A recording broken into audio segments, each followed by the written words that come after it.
with people like you. Like, we need more people like you saying those type of things and saying this is the type of future that we need to push for if we're going to do these certain things, because you can't just count all those things out, Everything has to be progressive, which obviously with government things, it's, that's harder to do, But when you place yourself in a position of power and you have these type of things to say, then that's adding value to those ideas, So.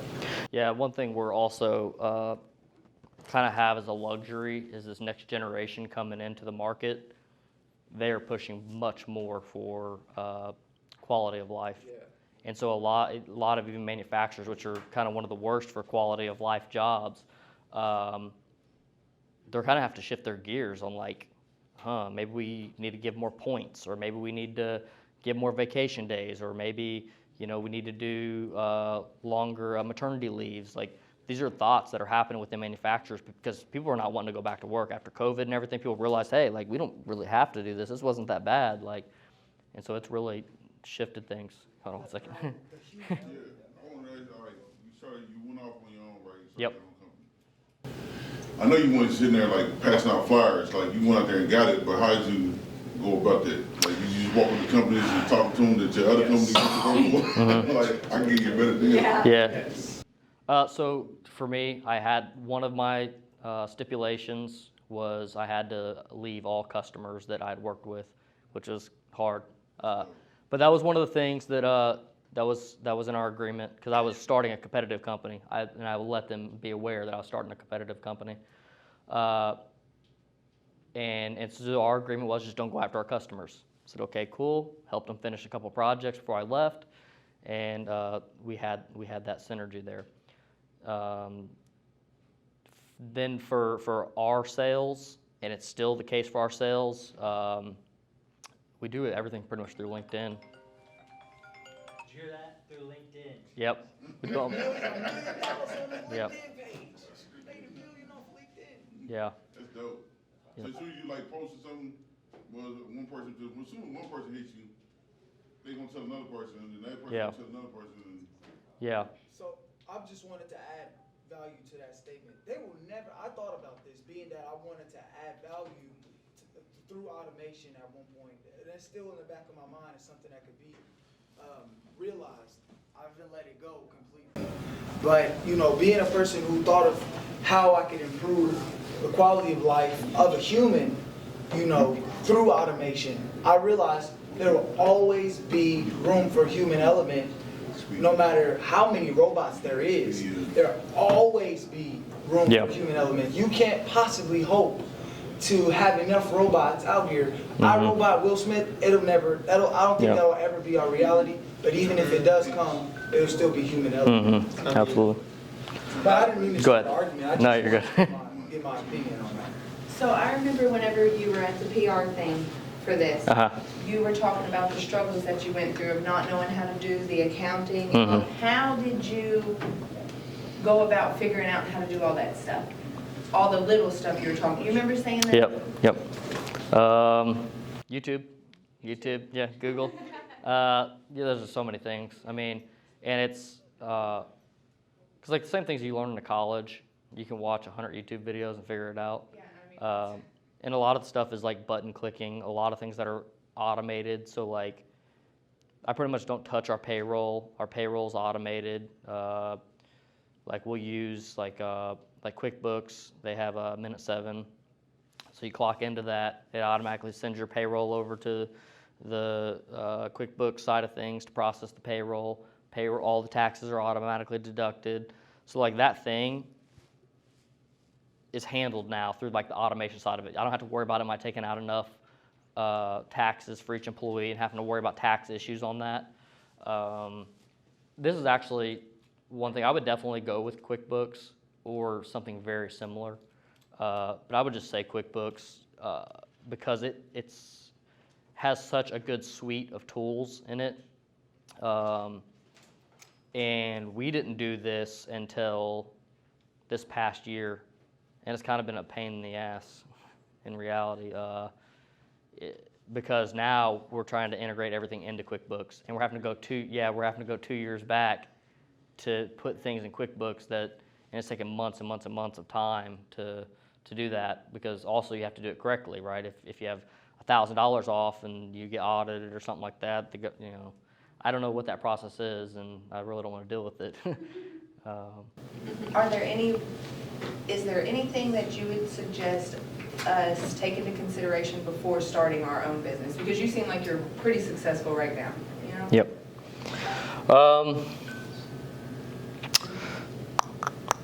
Definitely educate yourself on a lot of the smaller things. So like if say for instance, if you're working a 9-to-5 job, I would advise finding all the individual things that you're going to need for your business and start educating on that, right? If you know you're going to have to handle QuickBooks, then educate yourself on QuickBooks. Watch hundreds of YouTube videos on QuickBooks, right?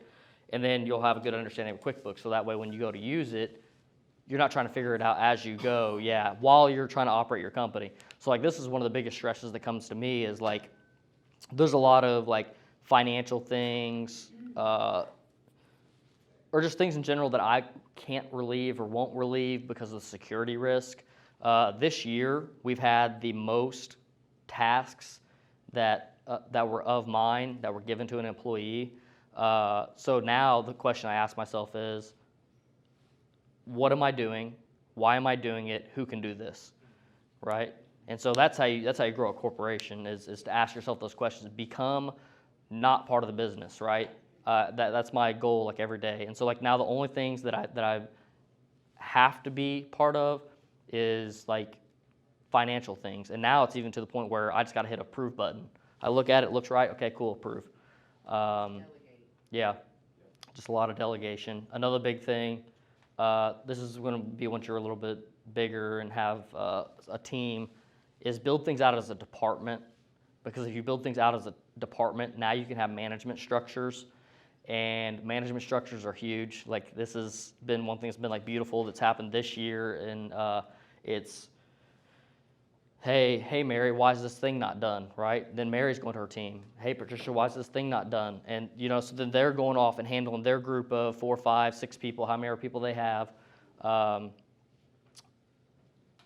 and that's a huge deal, right? Because one of the biggest things that it takes away from like a business owner is you'll feel like I have to control all these things. I have to manage each department. And at some point it gets to, you know, at 3 employees, 4 employees, 5, 6 employees maybe, you can kind of be involved in everything, right? But after a certain point you really can't. Or you can try to, and you can be involved in everything, but then you'll start forgetting things. Sorry guys.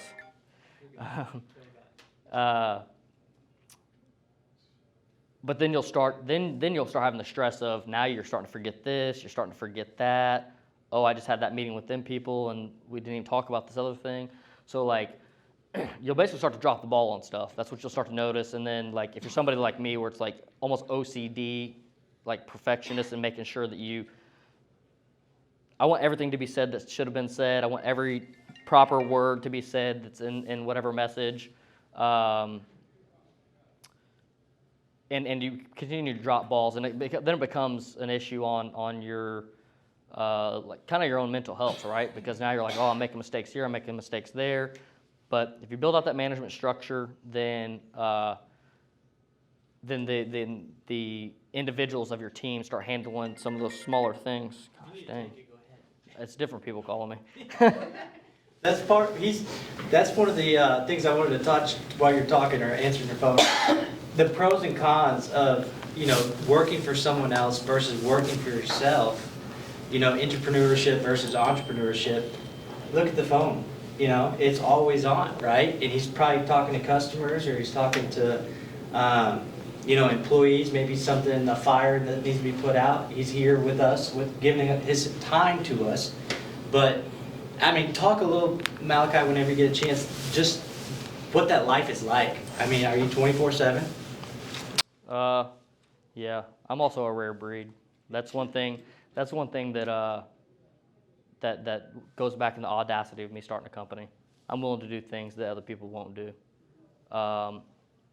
Even at this point, I'll sleep in my car if I have to. Like, I don't care. Yeah, and it's one of the biggest comments that people give me is like, dude, you're everywhere. I see you everywhere. Like, I just seen you up here. How are you over here? Like, It's just because that goes into the execution side of things. That's why I'm so heavy on execution, because if you don't take a lot of time planning things, you can do a lot more. I just, you know, I went from here to India, spent 2.5 weeks in India for business, and then flew straight from India to Chicago to do an automation event. Spent the week there, came back home, didn't get home till like 9 p.m. Friday night. Did my family thing with the kids, and for Saturday and Sunday. On LinkedIn that you had just got home for the weekend, you were enjoying the family time. Yeah. But then, boom, you're back at it.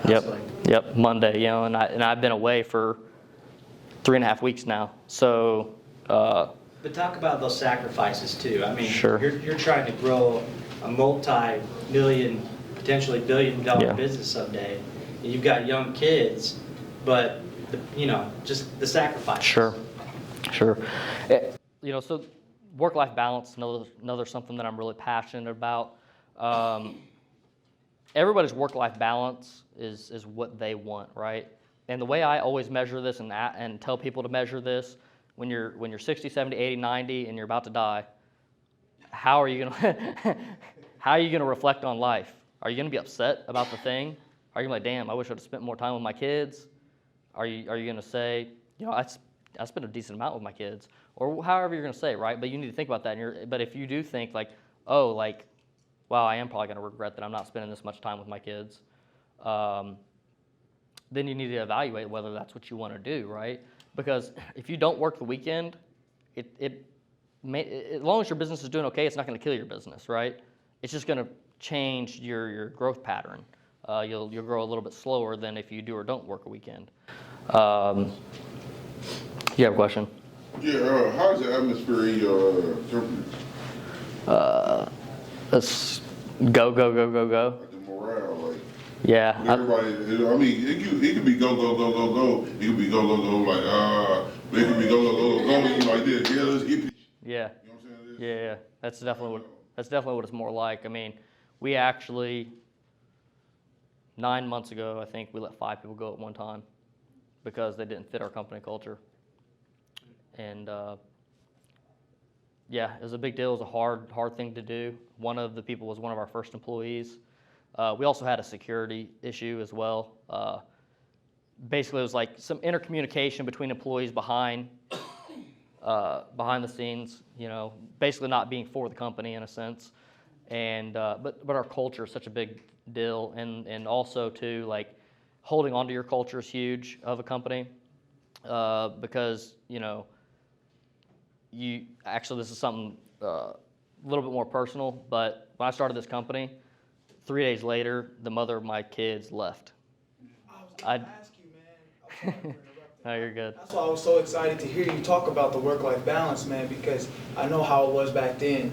Yeah. And I wanted to know if y'all was able to come back or not. And so it's amazing. You're a single father, you know, Yep. per se. Yeah. That's glad to see you still doing it. Yeah. So, with that being said, like what happened there is like that was pretty devastating because one, she's the mother of 3 of my kids. She's was kind of supposed to be there to be a financial support, like that way, like maybe I didn't have to worry about paying bills for the house and whatnot, and so it was like pretty much immediate punch in the face, right? Which is what you'll deal with a lot in business, but 3 days after you started it? 3 days. Yep.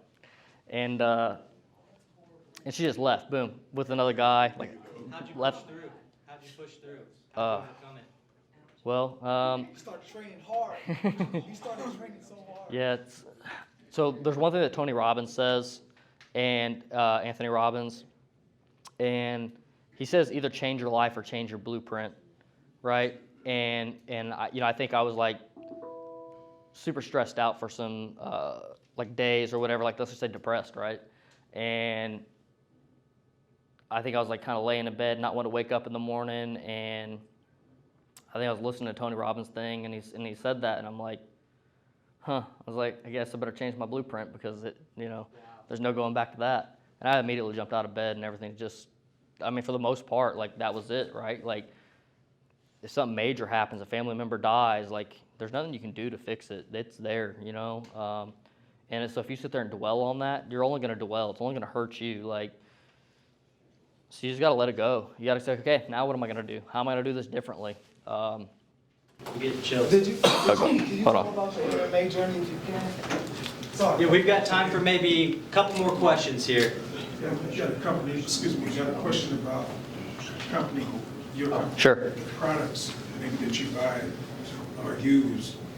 What, is there a particular product that you spend more money on than anything else? Robots are expensive. So our cost, yeah, so the robots that go into our capital projects are, you know, anywhere between $20,000 and $120,000 for the one robot. And things like that too, you'll learn, like you can be strategic on things where, you know, a lot of times we may have customers pay for robots where that way, or the pay structure of a project itself is negotiated to say, hey, we need X amount up front because we got to buy this $80,000 robot. But do you know how to build a robot? Your company, can your company build one? Yeah, so we don't really build robots. A robot is a purchased item for us. Okay, purchase. Yep. So what side of the automation are you on, if not the structural side? So we do any custom structural, right? You just don't build robots because Fanuc's been building robots for 40 years. You'll never be able to, I'm not gonna say you'll never be able to build a robot, but this is where you have to be a massive company to have that infrastructure to design one. There's a ton of kinematic engineering that has to go into it. Like it's just wild how much is in the background of a robot. So for us, you know, go ahead. Just one last question.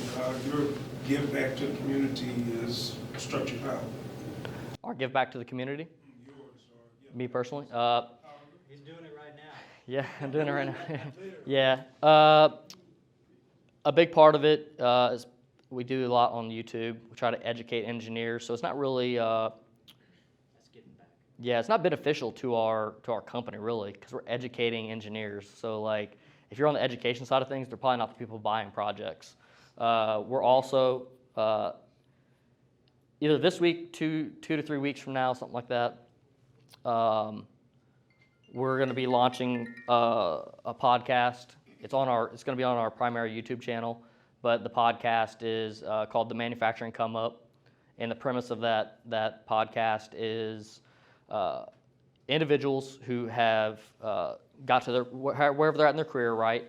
Their come up, all the way from like high school to going into college to where they, you know, whatever their career path was, and you know, the whole purpose of that is to educate individuals, maybe who are like myself, where maybe you didn't have the confidence. Like, I remember, like, so I got 2 degrees in 3 years with those certifications, and I did that primarily because of fear. I was worried that I wasn't going to make it through. I was worried I was going to go back to doing the things that I was doing, and so I was like, man, if I get this, I lock it in. It's a milestone. Nobody can take this from me. So that was a big deal. Like, I wanted to get that locked in, and I think other people have stories like that, right? There's this guy, Andrew Crow. I mean, he came straight from the streets, went to prison. You know what I mean? Gangbanging and everything. He's in our industry, and his story is just, you know, it's phenomenal. There's so many people that can resonate with that and help them get out of the spot they're in. Because the big thing is people don't feel like they can get out of their spot. The nature of the podcast that I'm starting is the exact same thing. I wanna talk to people about their story, give them a platform to, you know, say how they came up. Because at the beginning of the class, if anybody remembers, I was asked, what's my passion? And my passion, I said, I don't often engage anyone without wondering what's their mental conversation or internal conversation. You know, freeing people from the mindset of poverty and lack, my own family included, that's my grandest goal. You know, so that's why I put music with the message and graphic design with the message, and I look for vehicles to put those things in. So that's really inspirational to me. Thank you. You talked about like where what he talked about was like your LinkedIn profile, and you posted about your kids and stuff, right? And you also talked about having this workaholic mentality, always thinking. How do you, because I'm very guilty of that as far as like, I have a job, freelance job, where I can go, I'm like, all right, I have all these projects, let's spend 8 hours a day, 7 days a week, weekends, everything we're going. How do you kick yourself out of that, like, work mindset to also create like personal freedom also later on? In other words, like trusting people to take care of your stuff while still keeping your hands in the business and on your business, but kicking yourself out of that work mentality to focus on your family and your kids. Gotcha. Yeah, so one part of that is if I didn't have kids, I wouldn't stop working. Right. I would lay in bed and work. You know what I mean? I'd eat breakfast and work. I mean, a lot of the stuff I eat lunch and work already, but like, yeah, so that's part of my mentality, part of what makes me different, part of the reason why I was like, okay, I can start a company. And when it comes to kicking out, this is my work-life balance. I have a pretty strong threshold to the weekends. I shut off. I basically try not to do anything, maybe make a LinkedIn post or something like that, but like, unless we have an urgent project that we have to do, generally I just turn off. Yep. Is there a certain time of day? I've been trying to keep it to 10 p.m. Me, the significant other, my daughter. That's it. For me, it's a Monday through Friday, work my face off. I don't, I'll see y'all on the weekend. Do you speak to the sacrifice of the significant? You have to sometimes sacrifice the relation of the significant other, because like last night, I really wanted to go back to the studio, my space, and go and get something scripted for this podcast coming up.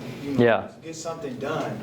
I have a MIDI outboard keyboard that I actually just say, like, how do you work that? I came and see this man. He's at his DJ doing his DJ thing. I'm like, I got this brand new keyboard. Went to my car, hurried up and opened, like, you know how to work this? You know what I'm saying? It's that important to me. So I feel like I couldn't. Because I can't wait for you to hold me and us to chill this. Like, how do you think that there has to maybe be a sacrifice, or how do you Yeah, I mean, that definitely becomes hard, especially if you have like kids with the individual and you want to stick together. I mean, some people are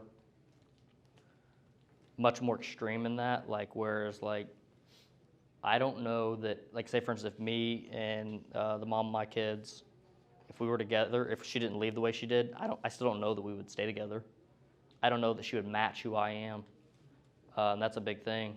Like, you have to have somebody that matches who you are. They have to either match who you are. They either have to know this is who you're going to be. Like, this is what I'm going to do. I'm going to do this for the next 20 years. Are you down? If they're not, then that just answered your question. Yeah, go ahead. Thank you.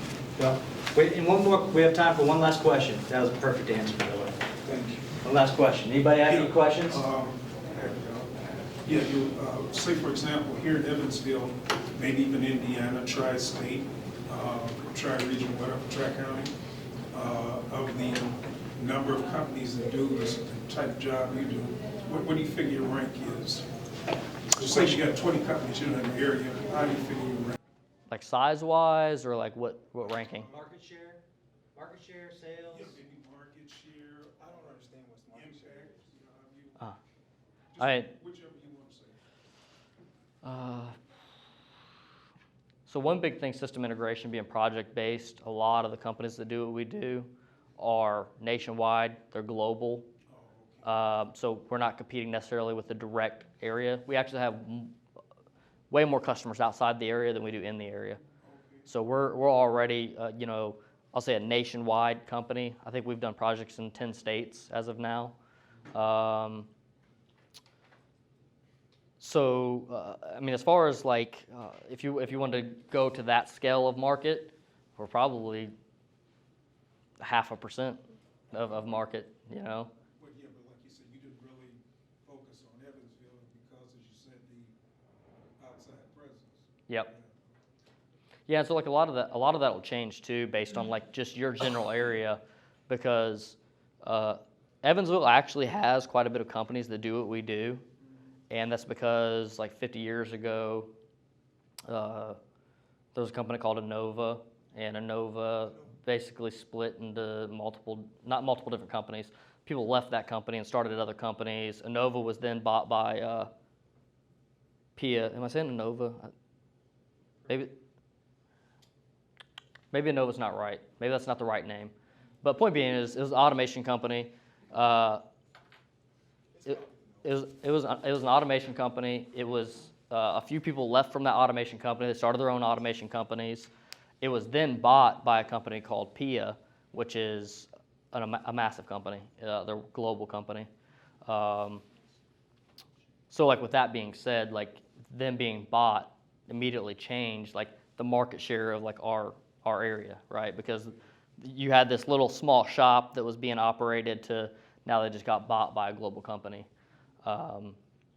But one statistic about our industry or our particular company is over 80% of the companies have 25 employees or less. So they're somewhat smaller companies. And what ends up happening, and this was also probably the truth for the company I came from, they get to a certain size and they're really just surviving. They're not really looking to grow. They're just, hey, we got enough projects, we're busy. Like, you know, I don't know if they're scared to grow or what the deal is. One thing I do see a lot of with a lot of business owners, they start a company because they don't want to work for somebody else. That right there, if somebody says that, that's an immediate, to me, it's an immediate sign of how large their company will ever be. Because they just don't have the thought and mentality. I started a company because I wanted to operate the largest company in the world. So that's going to change your dynamic. That's going to change the way you think and the way you operate. I started a company because I want to serve others. There you go. I think that you can never, ever stop working for someone else. And that's great because it's going to always add value to people and it's always going to bring back value at some point. Yeah. All right. Probably the best guest speaker I've seen so far. Thank you so much for adding the personal side as well. You know, a lot of us, we're all going through stuff, and that's big. I'm sure Malachi's got a role, get to a customer or help an employee, but, you know, I know, Anna, you wanted to try to catch him for 5 minutes. Not even 5 minutes. Yeah. A minute. But again, just thank you so much. Sure. Really appreciate it. Perfect. No job. problem. Thank you. Thank you. Hopefully you'll come back. Yeah. Okay. All right. If you want to take a restroom break, take a quick break, 5-10 minutes. I know we usually quit at 10, but I want to